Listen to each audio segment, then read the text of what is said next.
مړې دي دروازه ده.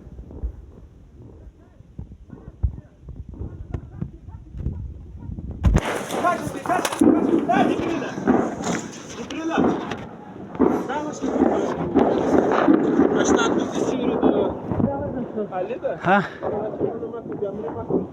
زين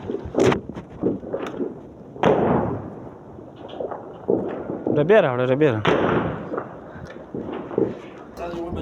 هو دي مرة بعد السويد او سماع من ولدي هغه کوم نور ډیر ځایونه لیدلي دي او ډیر پوسټي تخریب شوي دي ان شاء الله نور مومنسته ان شاء الله پاک نور مو فتح راوړي. ډیره مننده د سپین بولدک د کمیساري حفیظ سعید صاحب و چې تاسو ته پاک مو خوشاله ولر. السلام علیکم. خو بس خبره نه لري څنګه کار دی ورور؟ الحمدلله الله پاک مجاهدین نصرت وکړي تر اوسه کوم هیڅ مشکل نه لرو. هو دې مړي بس هذا لا پاک محافظ ناصر.